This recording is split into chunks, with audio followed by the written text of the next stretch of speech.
And then every year, walang mintis, pagdating po ng January, dosena mga manggagawa galing sa dosenang kumpanya, pumipila po sa aking action center dahil sila po ay hindi nabibigyan ng 13-month pay. Ito po ang tanong ko ngayon sa DOLE. Ang 13-month pay ay batas. Ang nagsasabing, on or before December 24, dapat na ibibigay ang 13-month pay ng bawat manggagawa. So anong programa merong inilaan ngayon ang DOLE na para masiguro masunod ang batas na ito at lahat ng kumpanya ay dapat magbigay ng 13-month pay on time para sa mga manggagawa? Mr. President.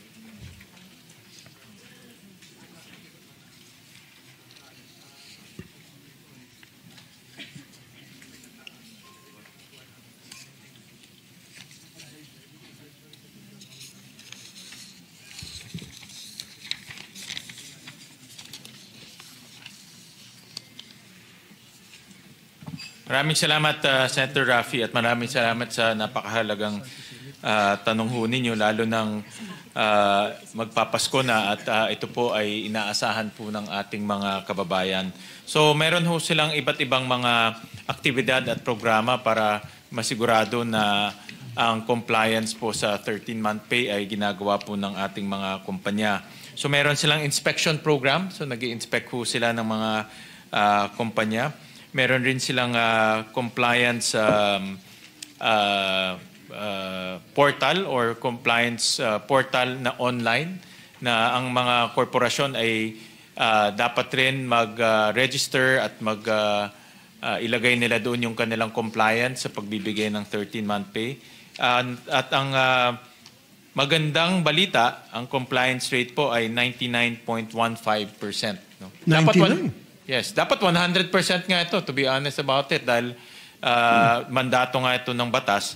Pero pwede na rin, no? 99.15% ang compliance rate ho nila. And then, meron din silang call center na hotline na pwede pong tawagan ng mga manggagawa ho natin na hindi po nabigyan ng 13-month pay o hindi po tumapad yung korporasyon sa pagbibigay ng 13-month pay.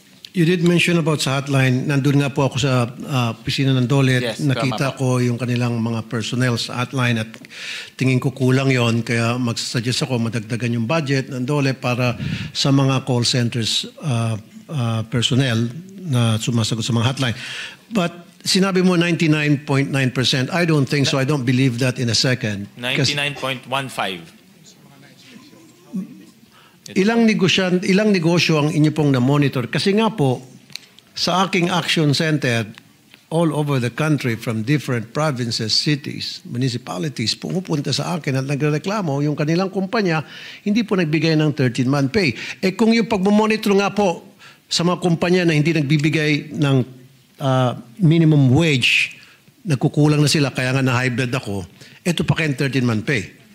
Kung yung pagmamonitor po sa minimum wage na pinupuntahan na po ng mga field inspectors nila, nakakalampas pa rin, ano na po itong 13-month pay? Meron rin ho silang hotline na importante rin po na ma-report nitong mga hindi po nabibigyan ng 13-month pay. Pero nasabi ko nga, dapat nga ho, 100% ang compliance rate. Hindi pwedeng, para sa akin, hindi pwedeng 99.5. Dahil po, this is by law, no? At responsibility to ng mga establishments na magbigay po ng 13-month pay. No? Ano po yung parusa sa ngayon, present setup, doon sa mga kumpanya na hindi po nagbigay ng 13-month pay on time o hindi talaga nagbibigay at all ng 13-month pay? Kasi sa tingin ko, walang ngipin po itong batas natin tungkol sa 13-month pay or mga kumpanya na naglalabag sa 13-month pay. Kaya nga po naabuso ito kasi wala nga ngipin yung batas na yan.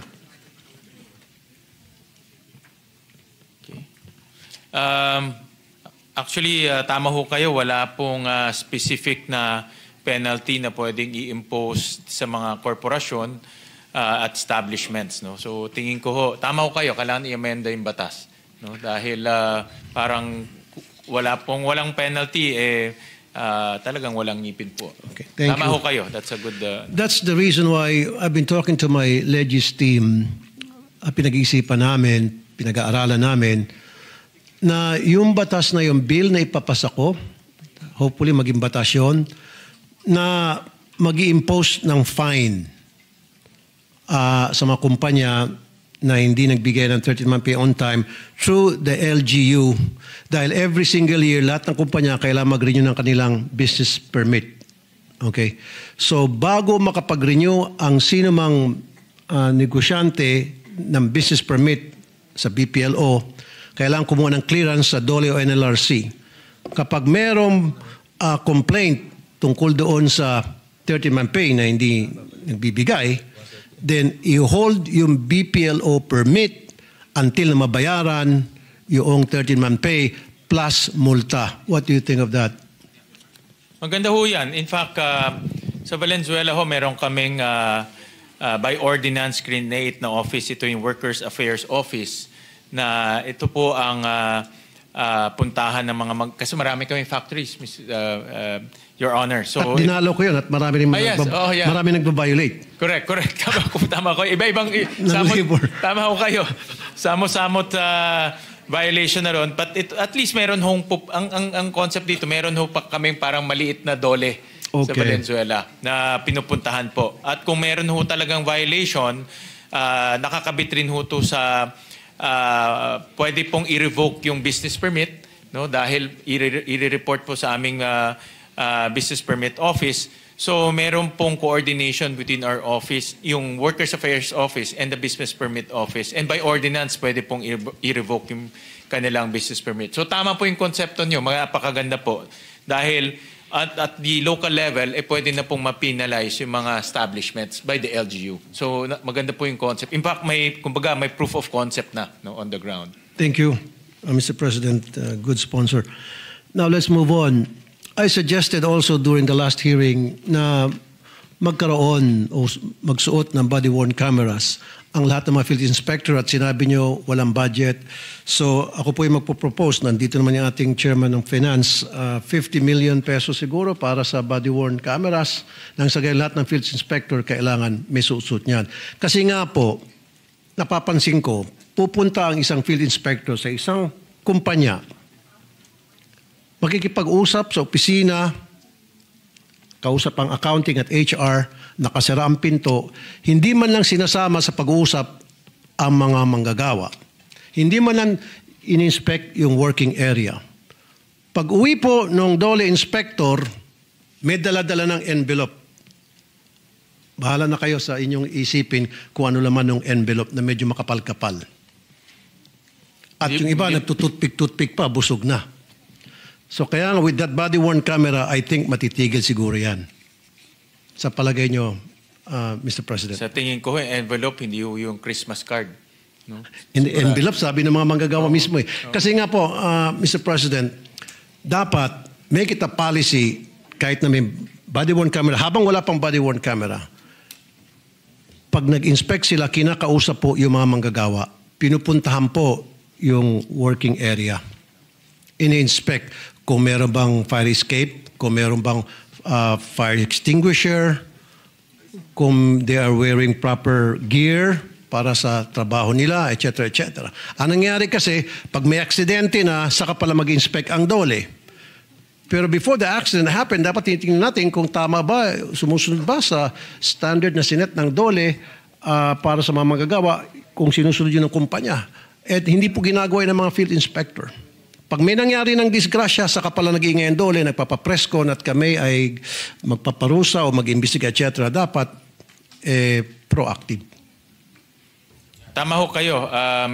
Importante po na itong mga establishments and mga businesses, so sila mismo self-compliance po yung kanilang ginagawa.